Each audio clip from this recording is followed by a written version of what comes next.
Through the centuries, to explore space was an impossible fantasy. Then two rival scientists became locked in a race to realize that dream. Their struggle would make history. Sergei Korolyov was released from prison to become chief designer of the Soviet space program. He launched the world's first satellite. It's just been announced that the Russians have put a satellite into space. And Yuri Gagarin, the first man into space. Despite all the success, Koryolov's identity was a closely guarded state secret. These pictures coming live from Moscow. In America, his rival, Wernher von Braun, was struggling to catch up. The Soviets may be ready to go as soon as November. We can't waste time trucking this capsule from state to state while the Reds are orbiting the Earth. And you prefer we kill an astronaut? Now, with the launch of America's first astronaut, von Braun is closing the gap. And with the creation of NASA, Go, baby, go! the moon is in his sights. The eyes of the world now look into space. We choose to go to the moon in this decade and do the other thing. Not because they are easy, but because they are hard.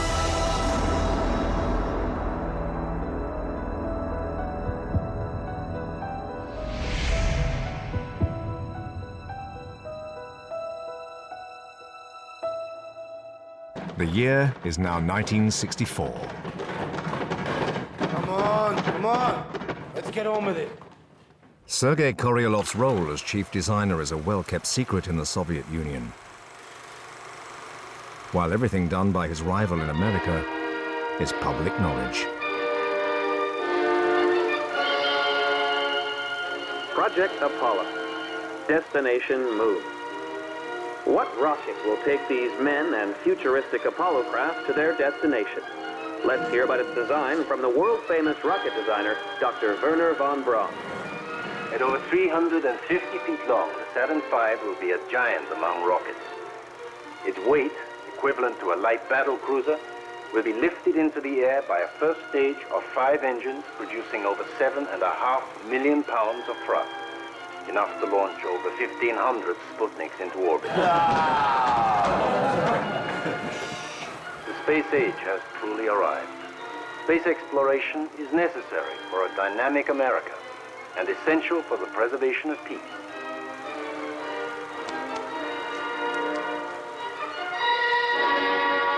Both men have dreamed of going to the moon for over 30 years.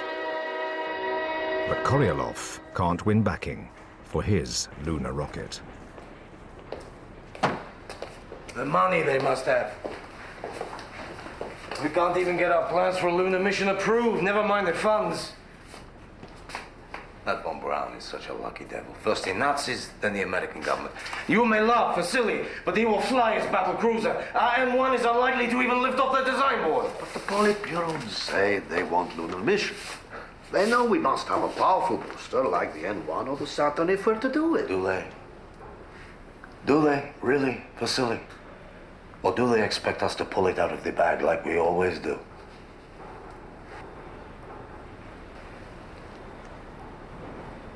Without a rocket as powerful as the Saturn, we will lose.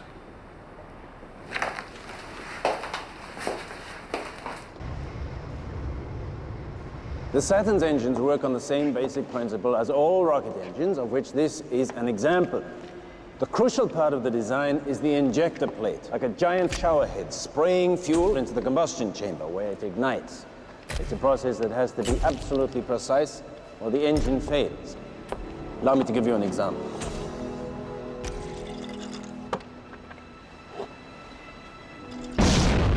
Imagine that at thousands of times the ferocity with fuel delivered at a rate sufficient to fill a family-sized swimming pool every 10 seconds.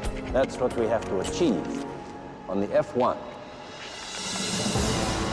The most powerful rocket engine ever built. Fail, and we don't go to the moon.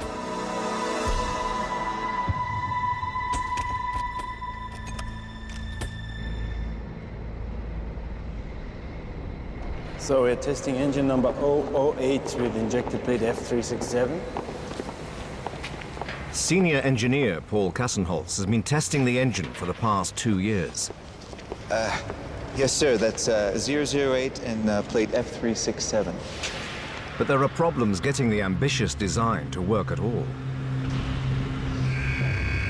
Everyone clear the stand?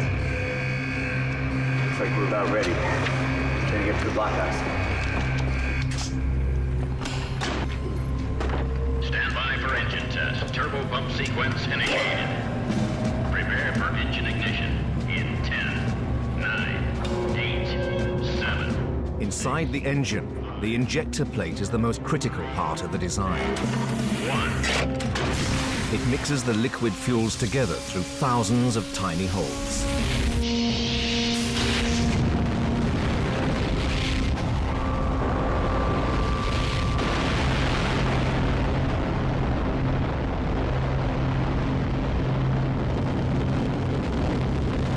As the tens of thousands of gallons of liquid oxygen and kerosene burn, the gases expand to create intense pressure.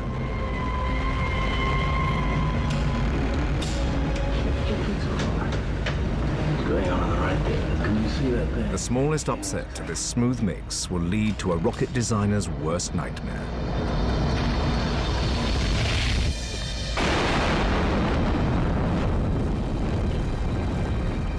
Combustion instability.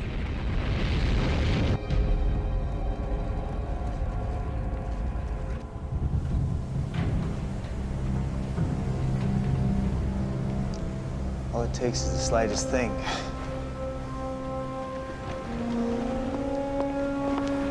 Keep me posted on modifications for the next test. Von Braun needs 5 of these engines perfectly synchronized just to lift his Saturn off the ground. It's never gonna work at that size. Well, it'll have to, or he sure as hell isn't going to the moon.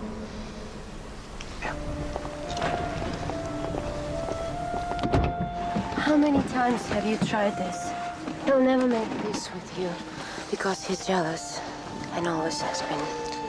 I know, but I need him, and he knows it. His engines launch Gagarin, Sputnik. He knows launching the N1 will be no different. The Politburo still wouldn't fund Koryalov's lunar rocket, the N1. To help persuade them, he and his wife Nina hope to enlist the help of the Soviets' leading rocket engine designer, Valentin Glushko, a man who has long coveted Koryalov's success. I have made my position completely clear to the Central Committee and to the Politburo. My answer is no, unless you change fuels, which you won't. So there's the end of the discussion. You know I can't agree to that. Anyway, to abandon liquid oxygen now would kill the N1. We don't have time. You have seen von Braun's Saturn. He uses oxygen. I didn't see it fly. Are we going to the moon or not? Not on liquid oxygen using large engines. A schoolboy can tell you the problems you will get with combustion instability. This is not about fuel, is it, Valentin? This is about you and me. I know how you talk behind my back, how you poisoned my relations with Khrushchev. And now you do the same with the Politburo and Brezhnev. Get out. You cannot stand it when I succeed. You'll do anything to destroy my chances. Leave, now! With pleasure, Valentin Petrovich. If you don't want the job, I will get by without you.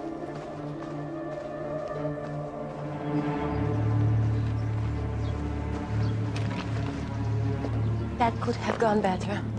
I thought you said the Politburo will never agree to funds if you don't have Glushko. I'll manage. I have another man in mind. Sergei, what happened? I'm all right. Let's just get the hell out of here. Please. Take us straight home.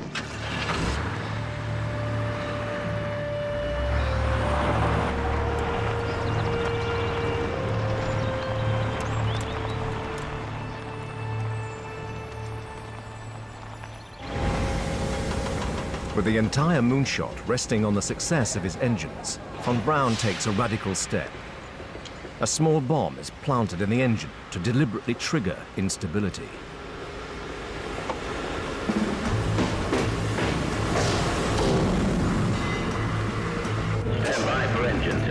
Turbo pump sequence initiated.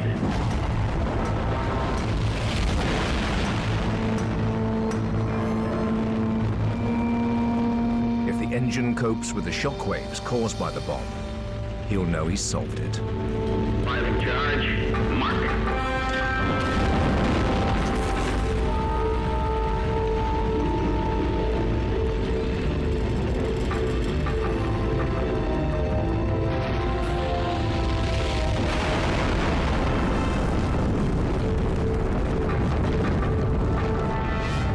All this failure is turning public opinion against von Braun. How do you answer those who say you're using the tax dollars of the poor to fatten the rich corporations? Look, we don't spend the money on the moon. We spend it here in the United States, creating jobs and new products. Gather round while I sing you of Werner von Braun, a man whose allegiance is ruled by expedience. Call him a Nazi, he won't even frown. A Nazi schmazi, says Werner von Braun. Don't say that he's hypocritical. Say rather that he's apolitical. Once the rockets are up, who cares where they come down? That's not my department, says Werner von Braun. Components are redesigned and then test-fired at a cost of tens of millions of dollars until von Braun at last gets word of a breakthrough. Excellent, Paul. Thank you. Thank you. So, what was the problem? Frankly, sir, I still don't know. But it has been resolved. We found a design of injector plate that cures the instability. We just don't know what caused it in the first place. Anyway, we now have an engine that runs, so the F1 can go operational. But it could reoccur. He has to build the engines, with no guarantee the problem is solved. Why the rush? The Russians appear to be doing nothing. Don't be fooled. The Soviets understand the significance of conquering space. They want to beat us to the moon. And they may surprise us any day now.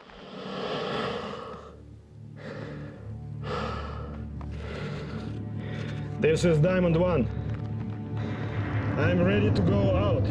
Just as von Braun fears, Korolev is ready with another historic first. Soviet cosmonaut Alexei Leonov becomes the first man to walk in space. Diamond One calling down. Everything is going well. Below me I can see clouds. See the Caucasus. I can see the Caucasus below me. Korolev hopes that the spacewalk's impact will help persuade the Politburo to fund his plans for a lunar mission. The suit is performing well. Diamond One, this is Dawn. You have achieved your objectives. Return to the spacecraft. Hell, I can't get back to the spacecraft.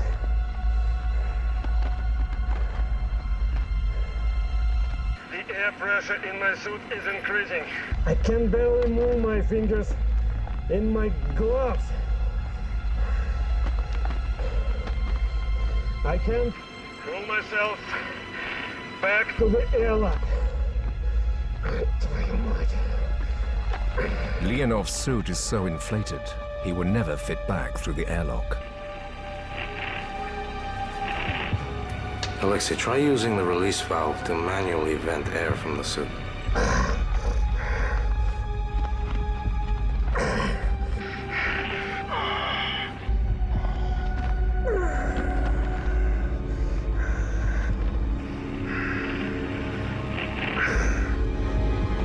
He struggles for 12 minutes at the airlock.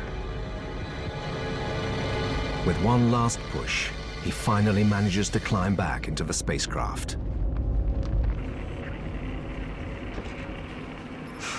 Today, the Soviet Union announced successful completion of the first walk in space. Pilot cosmonaut Lieutenant Colonel Alexei Archipovich Leonov spent 23 minutes and 41 seconds outside his spacecraft. The Politburo never reveal how close the mission came to disaster. Von Braun can only assume the Soviets are ahead. And worse still, hostilities are escalating in Vietnam. America is torn apart as the protest movement grows. Von Braun is worried about losing public support for the moonshot. But watching from Russia, Korylov is acutely aware of the funds at his rival's disposal. The industrial might of America is now focused on NASA's lunar program.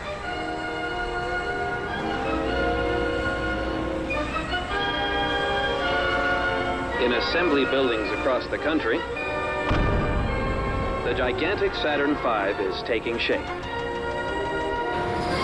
In high-altitude tests, astronauts are training for each step of a moon mission.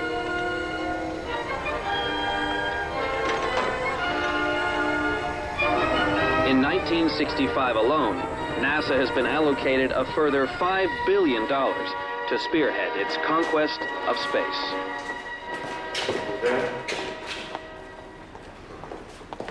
This is it.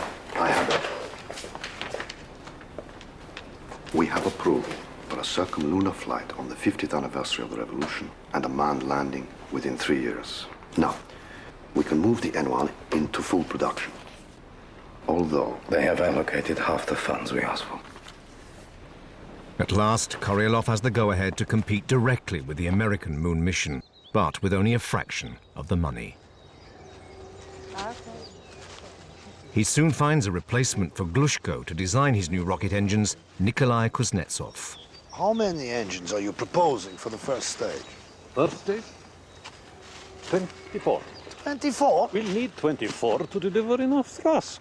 Nikolai, the American Saturn has 5. How are we going to control 24 engines? We'll find a way. It's a brilliant design, which I am pleased to say will make Glushko spit. No, how are we going to test a stage of 24 engines? When we launch. Vasily, there's no money. And besides, it would take 3 years to build a test stand large enough.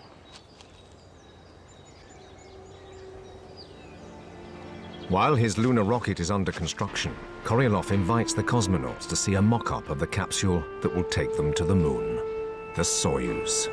It weighs 6,500 kilos and can carry 3 cosmonauts.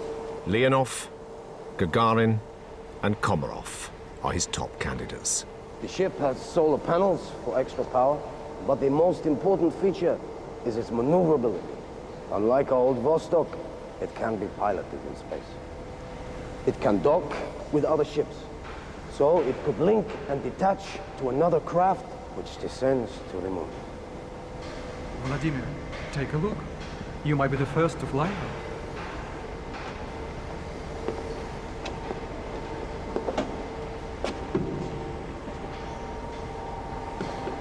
A lot more space than the Vostok.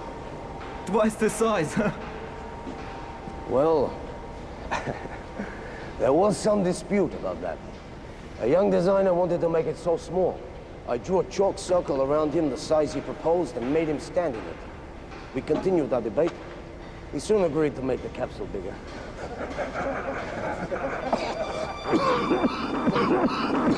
Sergei Pavlovich, are you all right? I'm fine. Don't fuss. Don't fuss. Now, look.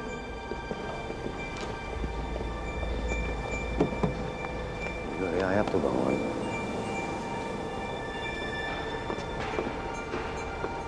After leaving the cosmonauts, Korylov collapses with severe heart pains. Doctors order him to take rest.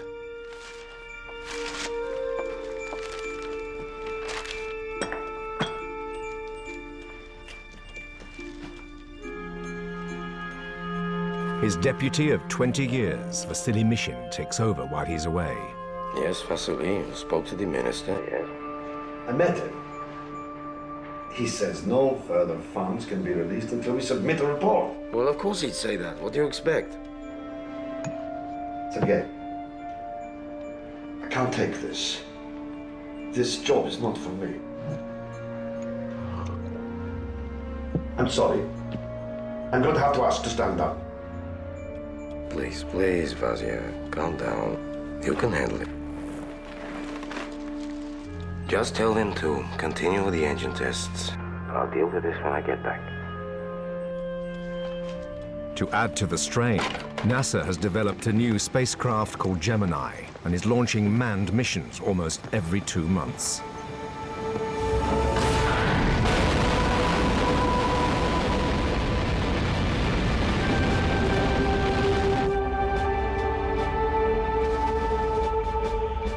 They carry out spacewalks, test maneuvers for space docking, and set a 2-week endurance record in orbit, an obvious prelude to their Apollo moon missions. Here. You ought to take a look at this. Koryolov has nothing ready to match this. They are leaving us behind.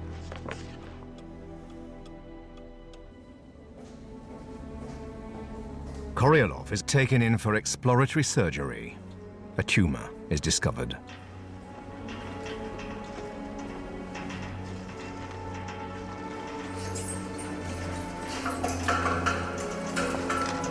Is everything all right?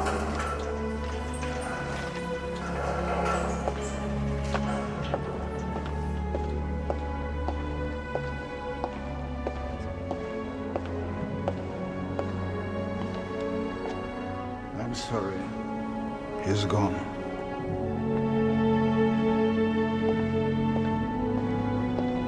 While under anesthetic, Koryolov's weak heart fails. A result of the physical hardship endured during his imprisonment in the Gulag.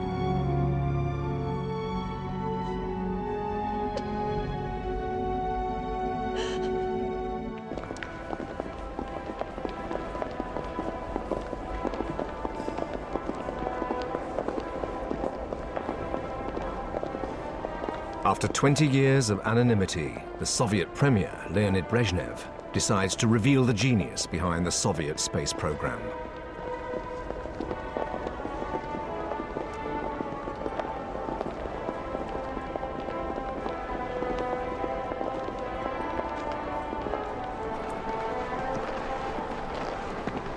His name revealed to the world, the man who had once been sent to the Gulag now has a full state funeral in Red Square.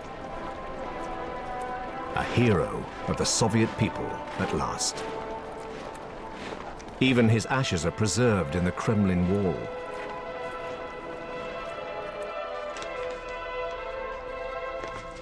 Werner von Braun at last discovers the identity of his greatest rival.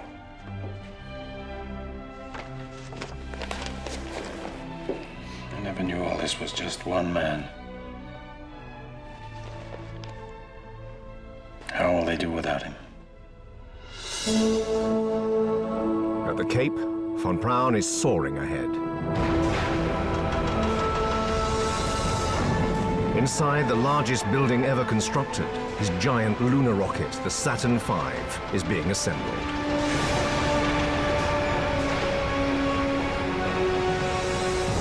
NASA is almost ready for the start of the Apollo missions.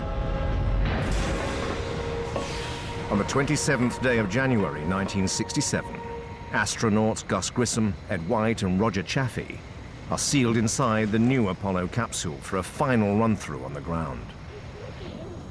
What happens next throws the moon program into crisis. Capcom, I do not read you. Please repeat. Apollo 1, this is Capcom. Do you copy now? Apollo 1, this is Capcom. Apollo 1, Capcom. God damn, if I can't talk to you 5 miles away, how am I going to contact you from the moon? A spark suddenly turns the capsule into an inferno.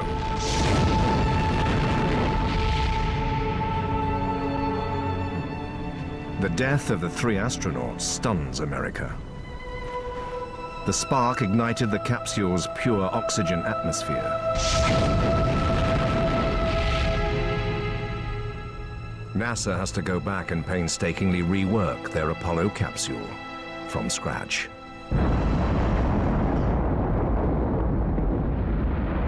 Just 3 months later, the Soviets are ready to test their equivalent of the Apollo capsule, the Soyuz. Once in orbit, the cosmonaut Vladimir Komarov is in trouble.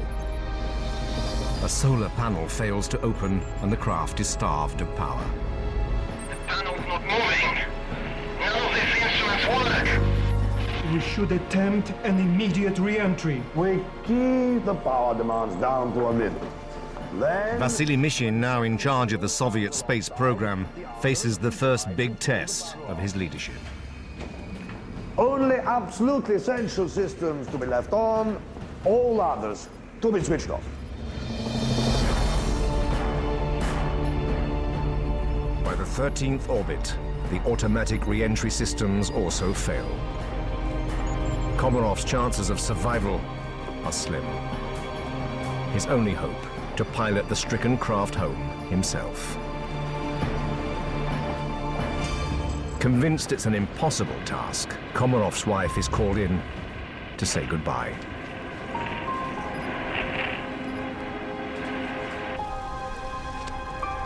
Against all the odds, Komarov brilliantly guided the tumbling Soyuz through the Earth's atmosphere. But as both his main and backup parachutes failed, he perished. Why are we having these failures? I'll tell you why. Poor work, bad practices, a lazy approach. Everybody has an excuse. This doesn't function. I can't get this made. Excuses that cover up shoddy, useless work. Mishin increasingly relies on alcohol to deal with the pressure. It has been my duty to inform the State Commission.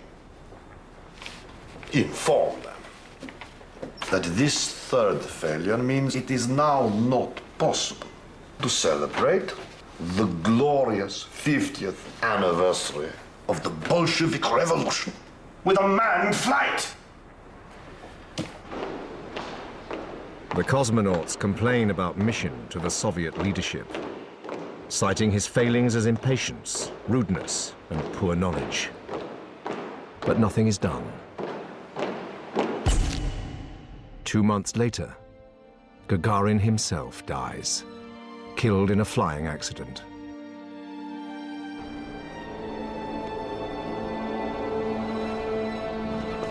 Gagarin's death, so soon after Koryalov's, is a further blow to the morale of the Soviet space program, which now falters on the brink of collapse.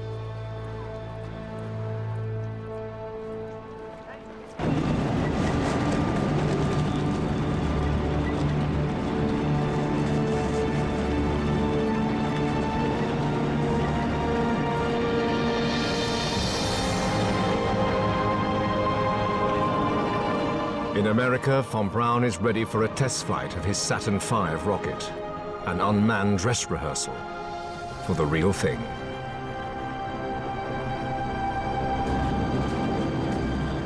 Standing 36 stories high, it weighs more than a battle cruiser. The greatest weight ever lifted off the ground. It takes 450 staff to control the countdown. Von Braun's Saturn V is to carry the unmanned Apollo capsule into orbit.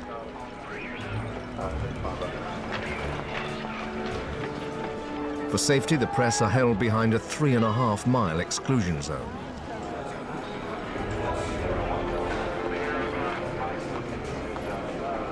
For von Braun, everything hinges on the reliability of his engines. 10, 9, ignition sequence starts. 6, 5, 4, 3, 2, 1.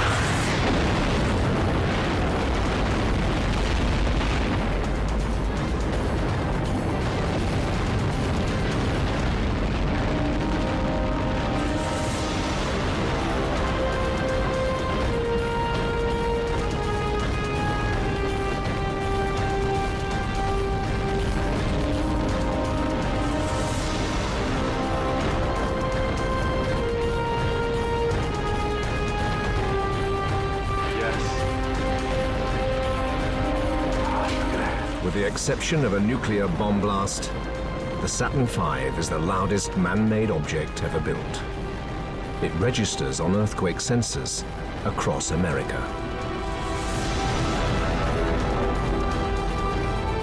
For 125 seconds, the flight is flawless. Flight booster. Go. We're losing thrust. Roger that. We have a problem. We have Pogo plus minus 10 Gs. Pogo. Powerful vibrations down the length of the rocket. If they become violent enough, they'll cause the rocket to break up. Combustion instability. Frequency? 5 to 6 cycles per second.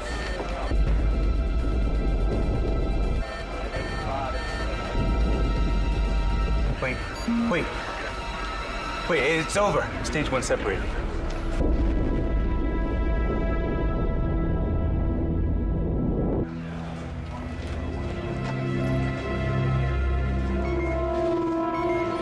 Engine out. Which? Engine 2.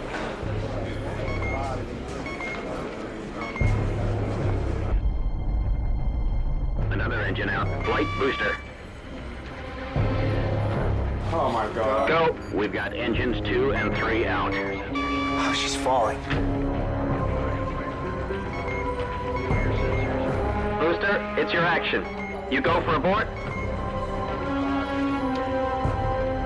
Are you go for abort? Wait. We still have good control at this time. Oh. Roger that.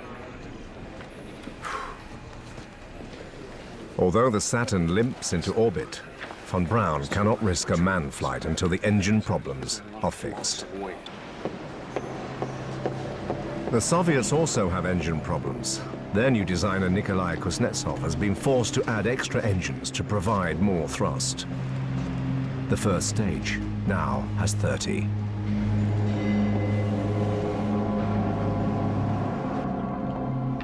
But Kuznetsov faces criticism from Koryalov's old adversary, Valentin Glushko.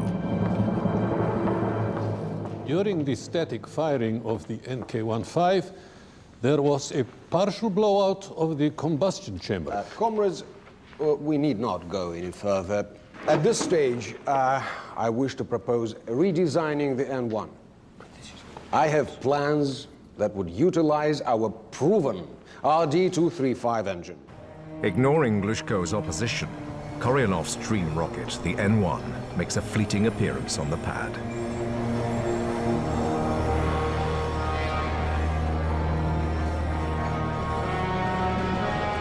But engineers find cracks in its outer casing.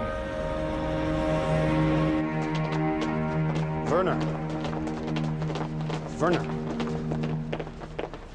We've had reports from the CIA that the Russians are getting close to a manned circumlunar flight, maybe by the end of the year. With what? These are classified satellite shots of their launch pad at Tiratan.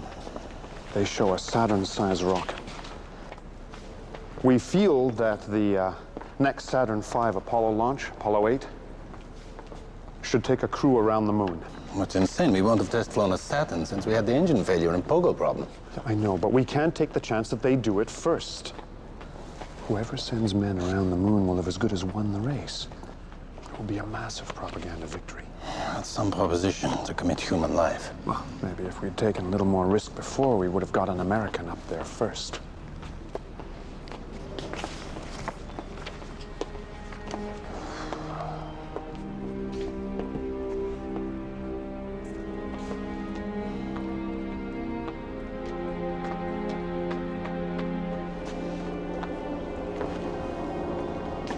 Okay. We go.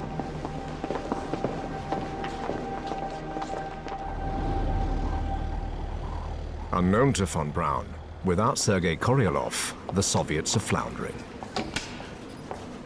Why wasn't I told? Why wasn't I told? What's wrong? We lost pressure. The peroxide temperature is low, -5.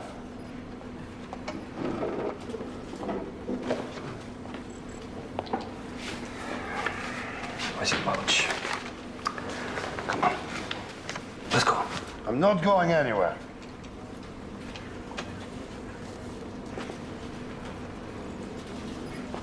With the cosmonauts losing faith in mission, they appeal to the Politburo for a manned flight around the moon in early December.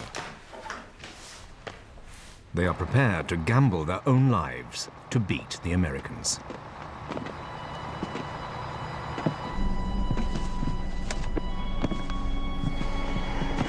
But the cosmonauts' request is denied.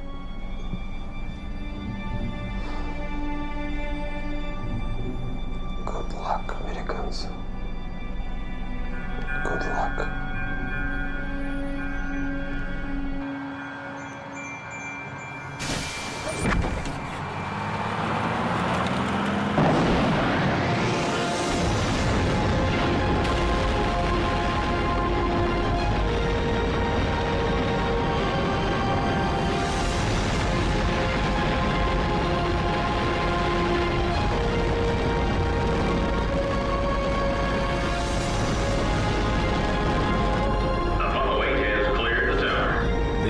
Send 3 astronauts to fly around the moon for the first time. T plus 155 seconds, first stage has separated. The Saturn hasn't flown since the engine and pogo problems.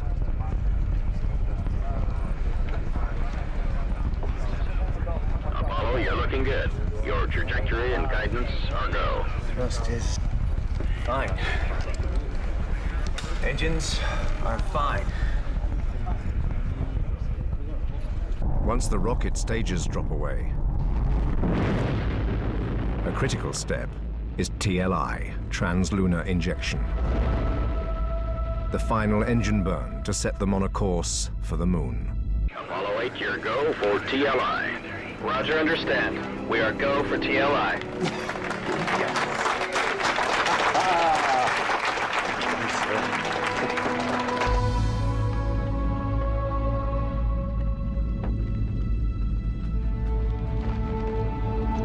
Commander Frank Borman, Jim Lovell, and Bill Anders have to fly 234,000 miles out into space and navigate for the first time into the moon's orbit.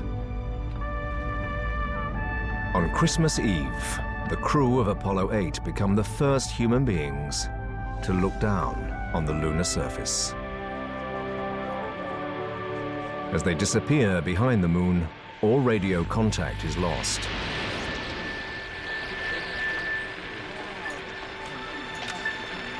If they fail to lock into the moon's orbit, they will fly on, forever lost in space.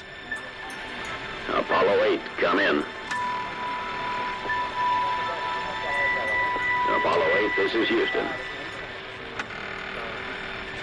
Apollo 8. Apollo 8, this is Houston.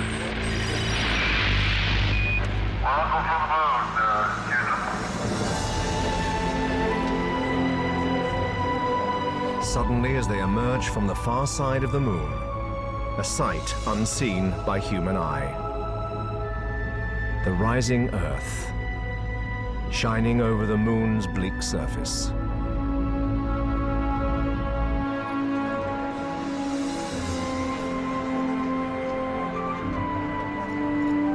crew of Apollo 8, we close with good night, good luck, a Merry Christmas, and God bless all of you on the good earth.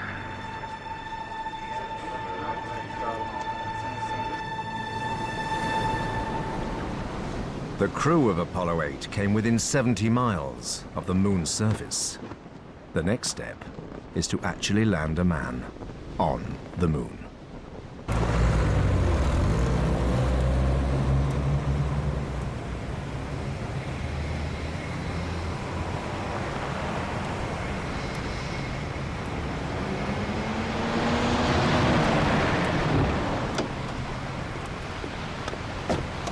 But just 17 days before the American moon mission, Mission is ready for an unmanned launch of his lunar rocket. Now we get to see who is right. To succeed, Kuznetsov's 30 engines must all fire together.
torn apart with almost the force of a nuclear bomb, it is the most powerful explosion in the history of rocketry. Caused by a single bolt sucked into a fuel pump, the explosion scatters pieces of debris over 10 kilometers.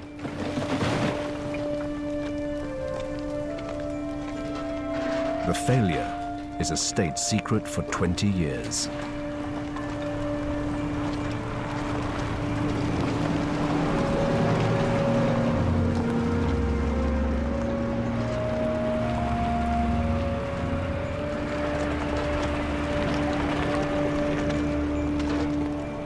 The disaster effectively ends the career of Vasily Mishin.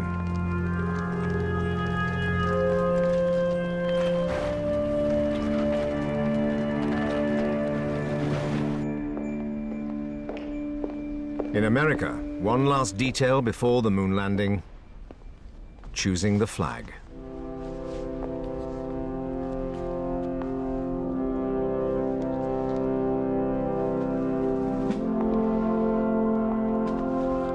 To ensure no one manufacturer can profit by claiming it's their flag on the moon, a NASA secretary makes a random selection.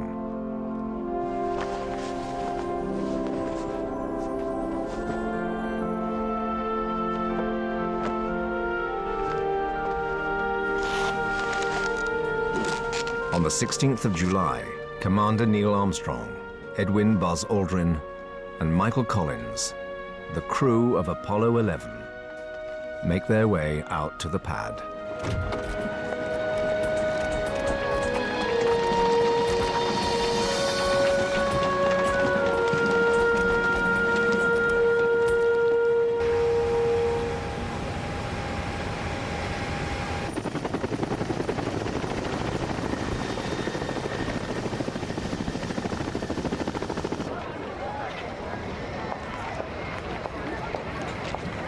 One million people gather at the Cape to see them off.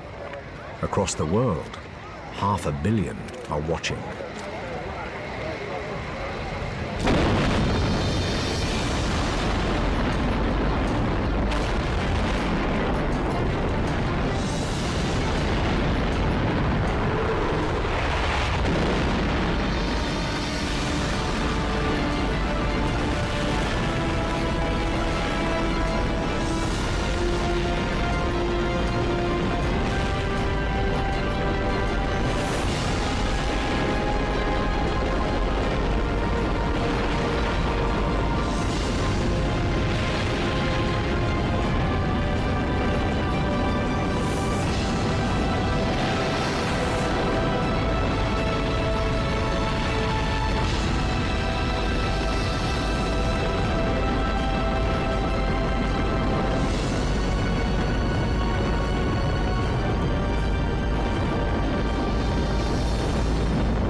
The Saturn's main engines have to fire for 150 seconds to take the crew safely into orbit.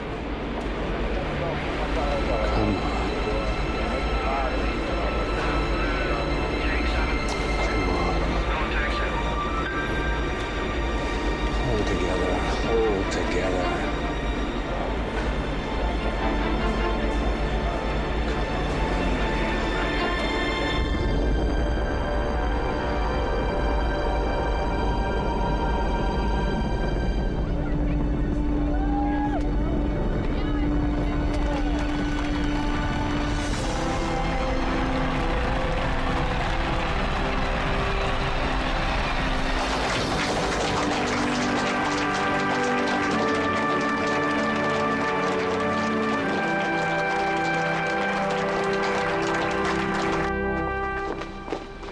"25 years have passed since von Braun brought his rocket technology to America. Now he is about to realize his long-held dream: to land a man on the moon. Roger, how does it look? Roger. Michael Collins orbits the moon in the command module, We're go, same type, we're go. as Neil Armstrong and Buzz Aldrin head for the lunar surface. Eagle looking great. 35 degrees, 750, coming down to 23. 540 feet down at 15. 1050 feet down at 4. Altitude, velocity, lights. But while struggling to find a landing site, the fuel runs dangerously low. We're coming down nicely, 200 feet. 4.5 down, 5.5 down. 100 feet, 3.5 down, 9 forward. Okay, 75 feet. Starts looking good, down a half. 6 forward. 60 seconds of fuel. Lights on. Forward. Forward. 40 feet down, 2.5. Picking up some dust. Straight shadow. 4 forward, drifting to the right a little. 30 seconds of fuel. Contact light. Okay, engine stop. We copy you down, Eagle. Listen, Tranquility Base here. The Eagle has landed. Yes! Roger, Tranquility, we copy you on the ground. You got a bunch of guys about to turn blue. We're breathing again. Thanks a lot.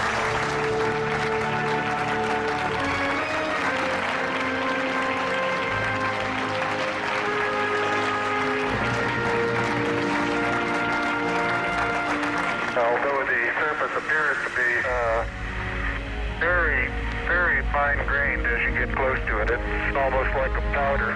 It's very fine. I'm going to step off the limb. That's one small step for man, one giant leap for mankind.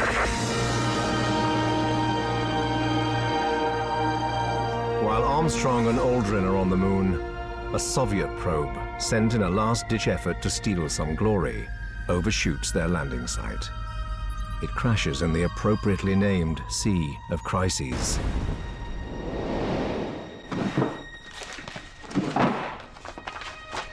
Von Braun will mastermind another 5 successful manned missions to the moon.